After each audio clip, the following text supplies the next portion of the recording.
Hey y'all, today I'm going to go over solving multi-step equations. You've learned one-step equations, you've learned two-step equations, and we also have gone over simplifying expressions. And so we're going to put all of that together into multi-step equations. And so here are your steps. First, you're going to touch twice. Then, if you need to, use the distributive property, combine like terms, and then solve. And remember, you want to isolate the variable on one side of the equal sign to solve your equation.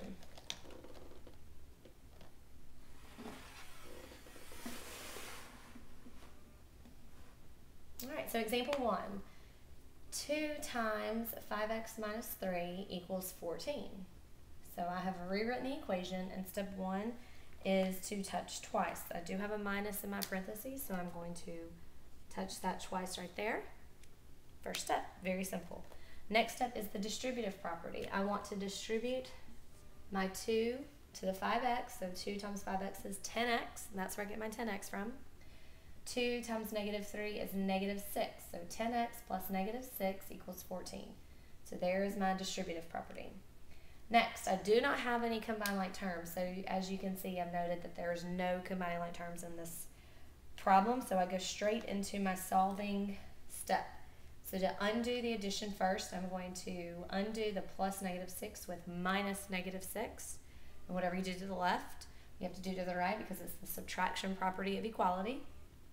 And then the negative 6, the plus negative 6 and the minus negative 6 are going to go away. And now I have 14 minus negative 6. We do a little quick, touch twice. 14 plus 6 is 20. So now I have 10x equals 20.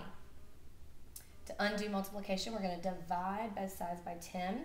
That's the division property of equality. If I divide both sides by 10, my 10s are going to divide out to be 1. 10 divided by 10 is 1, which leaves me with 1x, because 10 divided by 10 is 1. 20 divided by 10 is 2. So after solving this multi-step equation, I have found that the answer, the solution is x equals 2. Of course, I want to check. So come back over here to my original equation, and where there's an x, I substitute in a 2. So then in my parentheses, 5 times 2 is 10. 10 minus 3 is 7. And 2 times 7 is 14, which is what I wanted.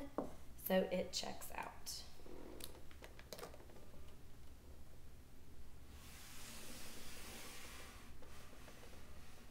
All right, example 2. Negative 3 times x minus 12 minus x equals 8. So I have a lot going on this multi-step equation, and I'm going to go through every step with you. So the first step, again, touch twice. I have a minus 12 inside my parentheses, so I'm going to touch that twice. So check. And then I'm going to distribute the negative 3, and I'm going to have to use my integer rules. Negative 3 times x, negative 3x, because remember, if you need to, you can slip a 1 right there. Negative 3 times 1 is negative 3x. Negative 3 times negative 12 is a positive 36, so there's no more negative because a negative times a negative is a positive. So positive 36, bring down your minus x, bring down your equals 8. That's the distributive property. Next, I'm going to combine like terms. We've talked about like terms. They have to have the same variable and the same exponent. So in this problem, I can combine negative 3x minus x. I need to do a little touch twice right there. Negative 3x plus negative x. Remember, you can slide in a 1. Negative 3x plus negative 1x is going to give me negative 4x. So I have combined like terms. I don't have anything to combine with the 36. The 8 is on the other side of the equal sign, so I cannot combine them. They have to be on the same side of the equal sign. I start the solving process. I'm going to undo the addition with subtraction, so I'm going to minus 36 from both sides. When I'm minus 36, 8 minus 36, I touch twice. That gives me a negative 28, and I bring down my negative 4x. We need to undo multiplication with division. So we're going to divide both sides by negative 4. And x equals negative 28 divided by negative 4 is 7. X equals 7. Hope you can see that. To check, we're going to come back to our original equation, and everywhere we see an x, we're going to put in a 7, and I've started it over here. negative 3 times 7 minus 12 minus 7. So 7 minus 12 is negative 5. Negative 3 times negative 5 is 15. And then 15 minus 7 is 8, which is what we wanted when we started. So it checks out, and that is how you would do example 2.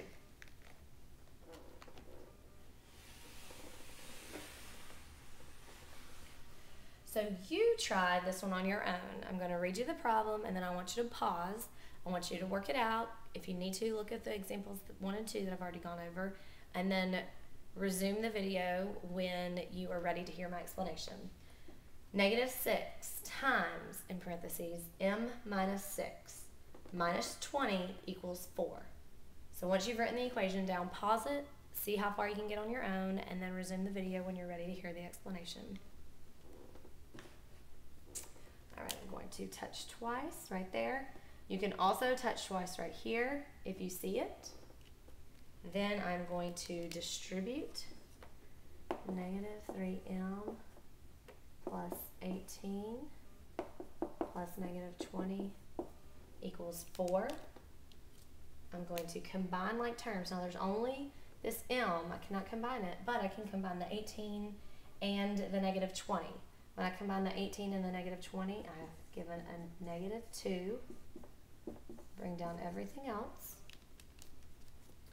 I'm going to solve this, so minus negative 2 on both sides. 4 minus negative 2 is going to give me a 6 because you touched that twice. I have multiplication, so I want to undo the multiplication with division. So I'm going to divide by negative 3.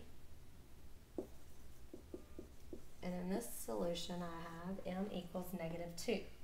I'm not sure if it's correct. I think it's right, but I could have made a mistake, so I'm going to go back and check. I'm going to substitute in negative 2 for my m. So I've already started over here. I'm going to substitute right here, negative 2. So in my parentheses, negative 2 minus 6. Touch twice, and that gives me negative 8. Negative 3 times negative 8 is a positive 24. And 24 minus 20 is going to give me a 4, which is what I want. So I actually did do it correct. I hope you did too.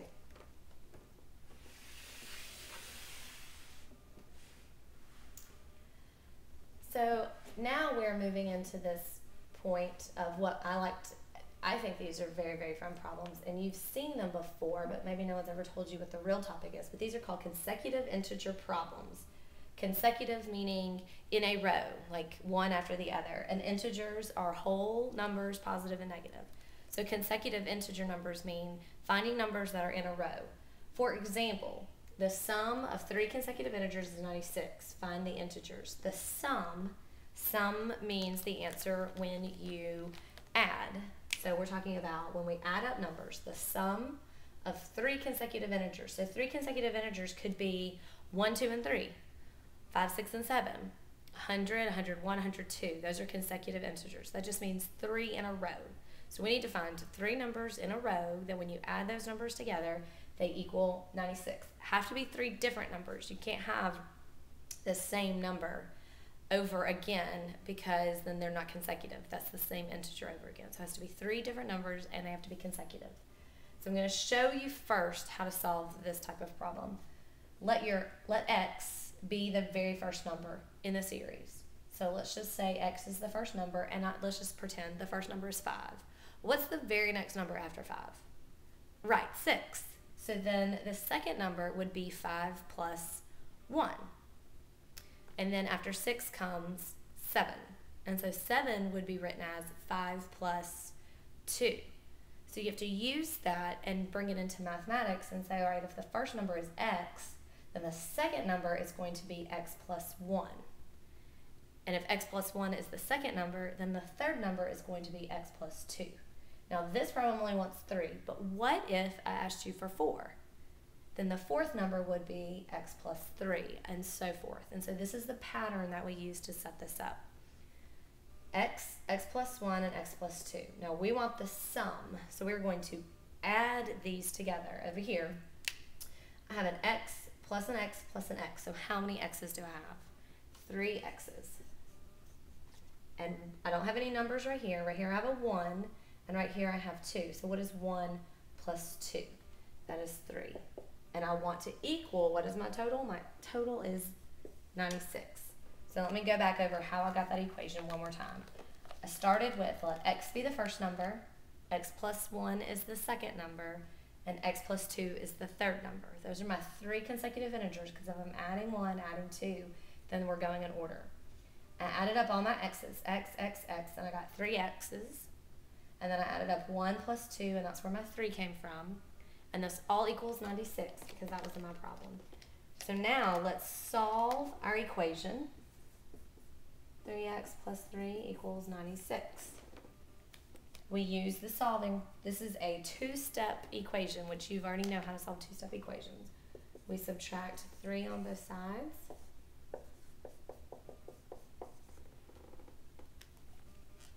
After we subtract 3, we divide both sides by 3. And my solution is x equals 31. Now, some people are going to want to just stop right there. Oh, 31, that's my answer, but that is not my answer. I wanted to know 3 consecutive integers. So 31 is my first. So my first number is 31. Well, what is 31 plus 1? Right, that's 32. And what's 31 plus 2? 33. So that means my answer is 31, 32, and 33. If you added all those up, that would give you 96, which is what we wanted in the first place.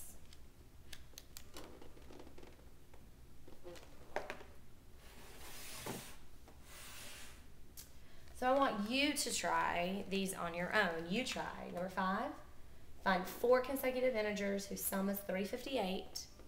And number 6, find 3 consecutive integers whose sum is negative 198.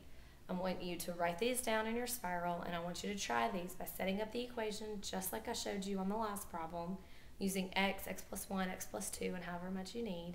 Pause the video, and then restart the video when you're ready to hear the answer.